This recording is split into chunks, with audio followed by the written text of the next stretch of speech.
Good afternoon, everybody. This is Don again, and it is time for episode 44 of Practical Reality.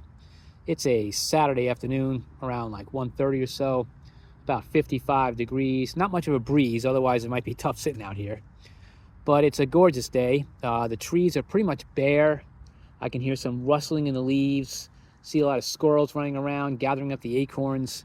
Looks like a wildlife special out here. It's a beautiful day, and I'm feeling much better. I have pretty much recovered from the illness that I had.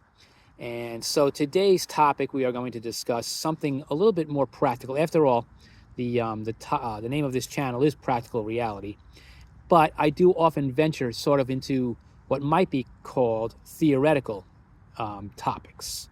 So just as in my favorite TV show, where Leonard is an applied physicist and Sheldon is a theoretical physicist, we're going to do more of Leonard's work today. Talk about spirituality in practical, everyday terms.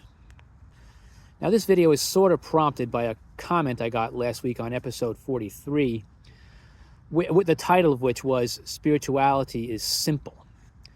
He said, and I'm not directly quoting, he said that if spirituality was simple, simple is a synonym for easy. And if that spirituality was easy, everyone would do it. Now, I disagree with that, okay? I think that the reason that most people don't practice more spirituality in their lives is that they don't see the benefit of it, or they don't feel like they have the time. I've said this before. And that to me means that they haven't really examined it. They haven't given it a chance. And that is really a loss as far as I'm concerned, because as everyone knows, I'm a big advocate of spirituality for everyone. And I believe that if more people adopted a more spiritual approach to life, then life would be better for all. This gentleman went on to comment that adopting a spiritual approach to life would mean having to relive past trauma.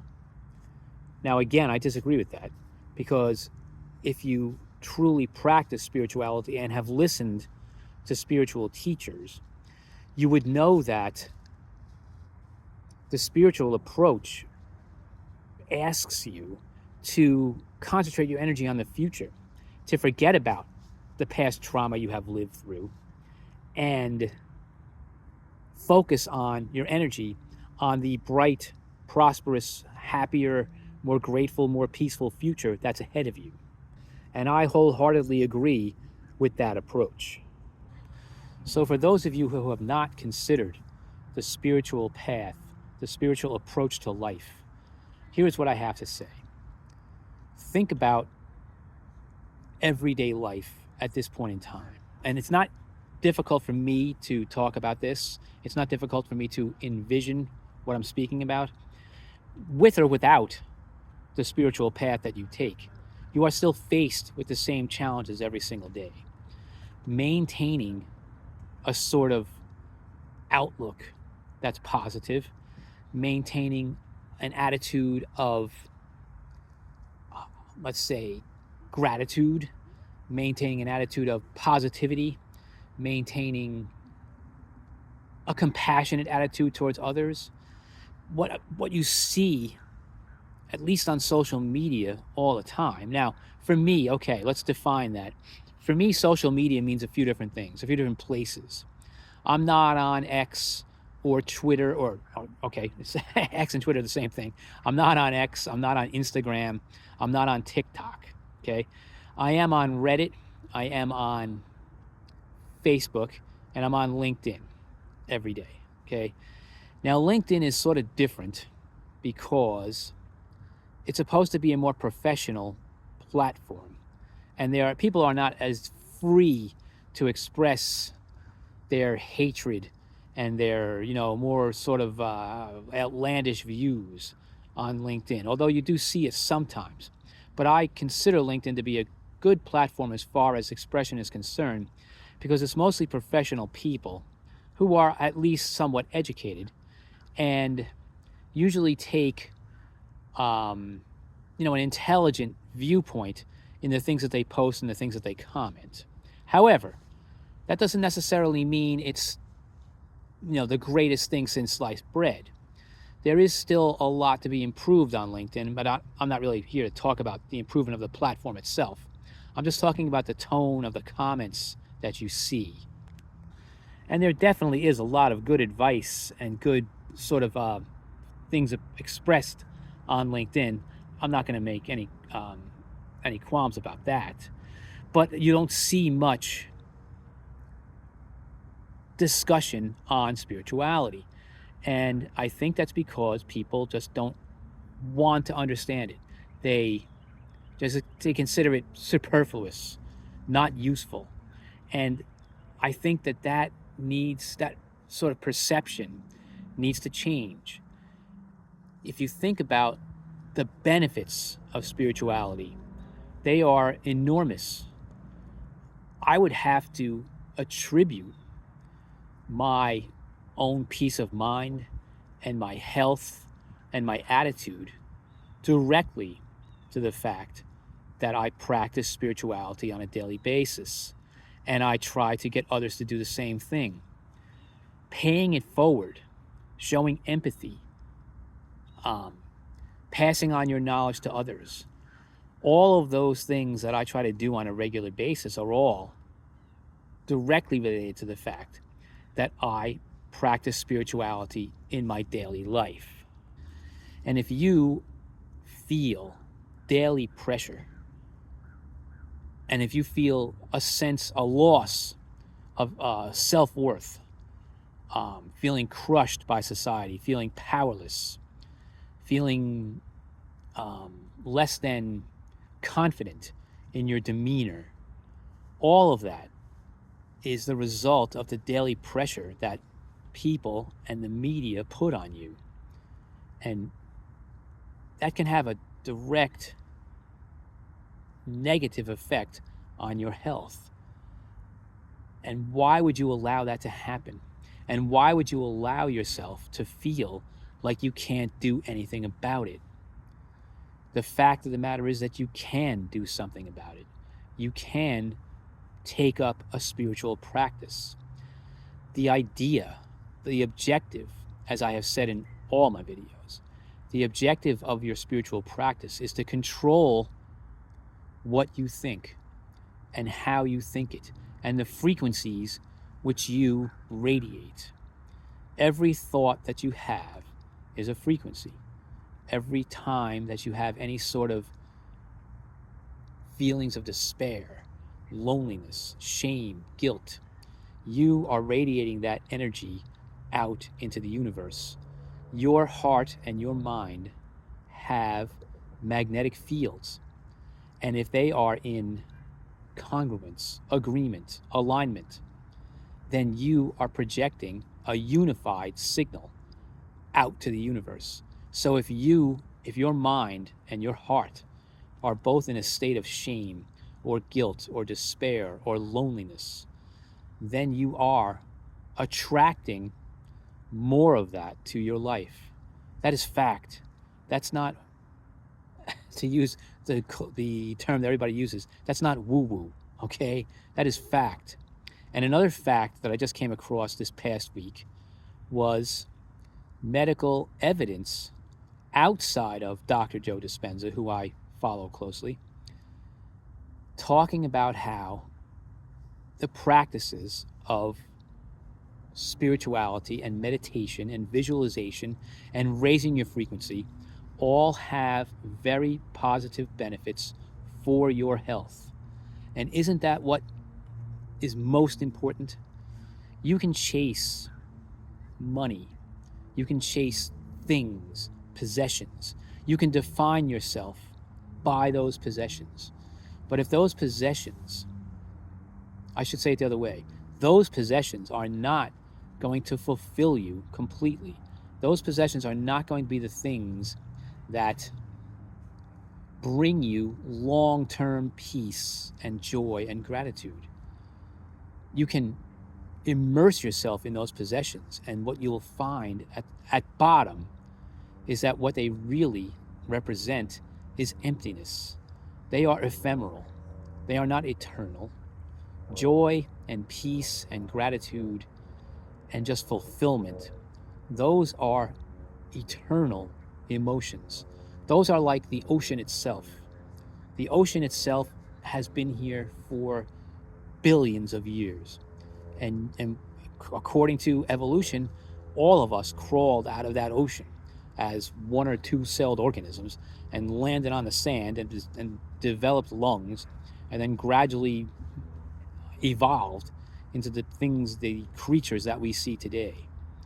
So you as a person can realize the benefits of a spiritual practice and take it and apply it to your life on a regular basis to overcome the constant drubbing that you receive from the media and from coworkers and from bosses and from the pressure of feeling that you're not enough or not beautiful or just not worth it. You're gaining you're taking your sense of worth from the external environment, from the opinions of others. That's never ever going to be satisfying and fulfilling for you. And if you look around, you can see evidence in every person, almost every person that you meet, that they could benefit from spirituality. If you pass somebody on the street or at the gym, like I get to the gym, I put my headphones on, I grab my water bottle, I put my workout gloves on, and I start walking back to whatever machine I want to use first, okay? And on the way, you see people along, using different machines, and I look directly in the eyes because I want to see what's underneath those eyes. I want to try to get a window into their soul, okay? There's no sinister purpose. I'm not trying to take something from them. I'm observing them. And what happens in 99% of the cases, they look down, they look the other way, they don't look you back in the eye. And I have never, ever understood why. And I'm sure there's somebody out there who can give me an explanation as to why they do it, but I can only make assumptions based on my observations. And it just seems to me like they want to avoid the eye contact. For what reason? Because they probably think that I'm, staring at them, or they're uncomfortable being looked at, or they simply just don't have the confidence to return the gaze because they don't think it's worth it. Because the default state of mind of so many people is rudeness and I'm trying to think of the right words. They don't have this self-awareness to just greet you and say hello. And think about this, if they just said hello to you, imagine if every person you saw at the gym on a particular day said hello to you. Wow, it would be revolutionary. And what would everyone would gain from that experience? It's the same sort of gain you experience from spirituality itself, just being open to the experience. Let yourself say hello and say hi and hey, how's it going? Imagine if that was the case. And I think the world has changed as I've grown older. To me, it seemed when I was younger that people would do that more. That when you saw somebody, they would at least look you in the eye. If they didn't say hello, they would at least look you in the eye and as you pass them by. Now, maybe you stopped to try to have a conversation. Maybe you didn't. It doesn't even matter. I don't even try to have that many conversations at the gym anymore. It's not worth it. But the whole point is, think about the benefit that you receive. Smiling and saying hello to somebody is definitely better for your health than looking down and maybe feeling a lack of confidence or shame or just feeling like you have the power to ignore them because that's what you want to do. That's a negative signal you're sending out to the universe. To be sociable is to sort of apply spirituality to your life. And that is so beneficial for you. So I just think that why not be open to people? The world has shut itself off, and that's not practical. That is not practical. That is sending a signal out to people that you're not open, that you feel you have the right to ignore others. And in this world, that doesn't breed unity, that breeds division. And how is that helping anyone or anything? And then what happens to people who feel isolated or guilty or shameful or not enough, not fulfilled? Instead of turning to something healthy like spirituality, they turn to substances.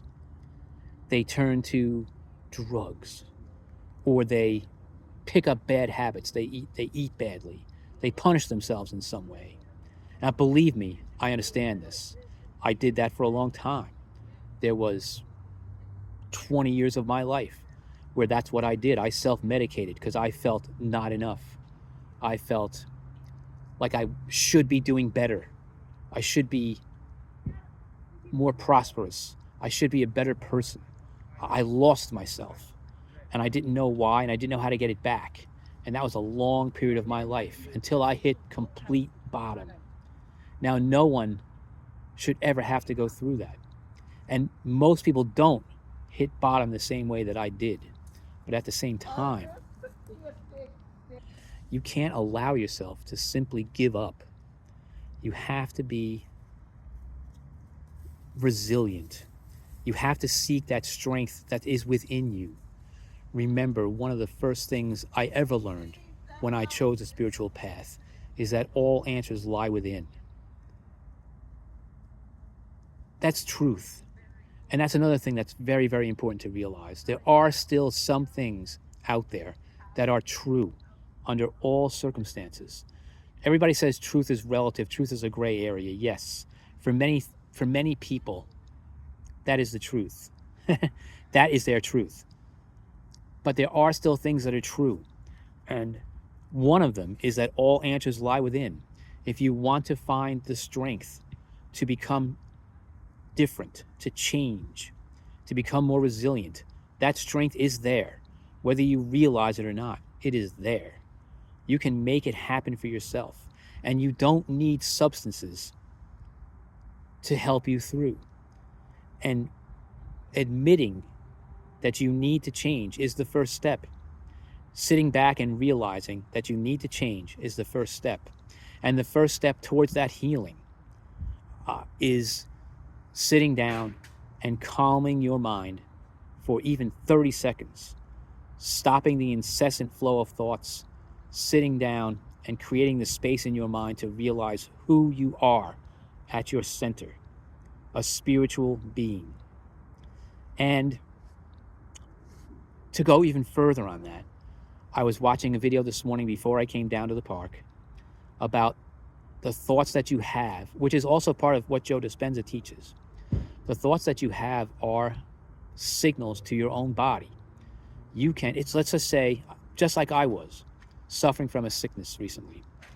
I had COVID, and every day I would sit and I would meditate and tell my body that I was getting better. Now, did it happen right away? No, but I only had COVID for like 5 or 6 days. The first time I had it was like 12 days, and I didn't practice any sort of spiritual meditation or anything like that, any visualization during that 12-day period of time.